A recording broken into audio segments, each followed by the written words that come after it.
Hello दोस्तों, आज मैं आपके लिए एक और शानदार जानकारी लेकर आया हूँ। कामाख्या मंदिर की पवित्र कहानी तथा माता की शक्ति और बलिदान की कहानी लेकर आया हूँ। असम के गुवाहाटी में नीलाचल पहाड़ी पर स्थित कामाख्या मंदिर दिव्य स्त्रीत्व का एक शक्तिशाली प्रतीक है। इसकी उत्पत्ति प्राचीन हिंदू पौराणिक कथाओं, विशेष रूप से दक्ष यज्ञ की नाटकीय कहानी और देवी सती के आत्मदाह से गहराई से जुड़ी हुई है। इसे सबसे महत्वपूर्ण शक्तिपीठों में से एक माना जाता है, जो शक्ति ब्रह्मांडीय ऊर्जा की पूजा के लिए सबसे पवित्र स्थल है। कामाख्या मंदिर से जुड़ी केंद्रीय कथा प्रजापति दक्ष की पुत्री और भगवान शिव की पहली पत्नी सती की पौराणिक कथा से उपजी है। दक्ष, एक अभिमानी और शक्तिशाली राजा, ने एक बार एक भव्य यज्ञ का आयोजन किया, लेकिन जानबूझकर शिव और सती को बाहर रखा क्योंकि वे अपने तपस्वी दामाद को स्वीकार करने में असमर्थ थे। शिव द्वारा बिना बुलाए समारोह में शामिल न होने की चेतावनी के बावजूद सती अपने पिता के अनादर से आहत होकर यज्ञ में चली गईं। वहां दक्ष ने सार्वजनिक रूप से शिव का अपमान किया। अपने प्रिय पति का अपमान सहन करने में असमर्थ सती ने क्रोध और दुख के आवेश में यज्ञ की अग्नि में खुद को भस्म कर लिया। सती की मृत्यु की खबर ने शिव को हतप्रभ कर दिया। उनका दुख एक लौकिक क्रोध में बदल गया और उन्होंने सती के निर्जीव शरीर को अपने कंधे पर रखकर विनाशकारी नृत्य तांडव किया, जिससे ब्रह्मांड को नष्ट करने की धमकी दी गई। शिव को शांत करने और ब्रह्मांडीय व्यवस्था को बहाल करने के लिए भगवान विष्णु ने हस्तक्षेप किया। सती के शरीर को विच्छेद करने के लिए अपने दिव्य सुदर्शन चक्र का उपयोग किया।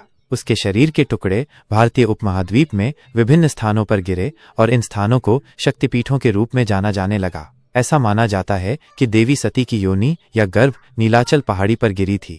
अधिकांश हिंदू मंदिरों के विपरीत, जहां मूर्ति स्थापित होती है, कामाख्या मंदिर के गर्भगृह में कोई मूर्ति नहीं है। इसके बजाय यहाँ एक योनि के आकार का चट्टान है, जिससे निरंतर जल का प्रवाह होता रहता है। इसी योनि कुंड को देवी कामाख्या के रूप में पूजा जाता है, जो स्त्रीत्व, सृजन और प्रजनन क्षमता का प्रतीक है। यह मंदिर तांत्रिक साधना के लिए भी एक प्रमुख केंद्र माना जाता है और अंबुबाची मेले के दौरान इसका महत्व और भी बढ़ जाता है। गर्भगृह में योनि के आकार की एक प्राकृतिक चट्टान है, जो पूजा की वस्तु है। इस पत्थर के ऊपर एक प्राकृतिक झरना बहता है, जो इसे नम रखता है। मंदिर से जुड़ी एक और कहानी है, प्रेम के देवता कामदेव से जुड़ी है। ऐसा कहा जाता है कि कामदेव को श्राप मिला था और उन्होंने अपना शरीर खो दिया था। देवी को प्रसन्न करने के बाद उन्होंने इस क्षेत्र में अपना रूप पुनः प्राप्त किया, इसलिए इस क्षेत्र का नाम कामरूप और देवी का नाम कामाख्या पड़ा। यह मंदिर वार्षिक अंबुबाची मेले के लिए भी प्रसिद्ध है, जो एक अनूठा उत्सव है जो देवी के कथित मासिक धर्म का जश्न मनाता है। इस समय आमतौर पर जून में मंदिर 3 दिनों के लिए बंद रहता है और ऐसा माना जाता है कि मंदिर के पास ब्रह्मपुत्र नदी लाल हो जाती है। यह उत्सव स्त्री सिद्धांत की रचनात्मक और पोषण शक्ति की एक शक्तिशाली पुष्टि है। ऐतिहासिक रूप से कामाख्या मंदिर का अतीत जटिल है, जिसके साक्ष्य बताते हैं कि ये कम से कम 8वीं-9वीं शताब्दी ई से अस्तित्व में है। हालांकि इसे कई बार नष्ट किया गया और फिर से बनाया गया। यह तांत्रिक साधनाओं के लिए एक महत्वपूर्ण केंद्र रहा है, जो आध्यात्मिक शक्ति और इच्छाओं की पूर्ति की चाह रखने वाले भक्तों और साधकों को आकर्षित करता है।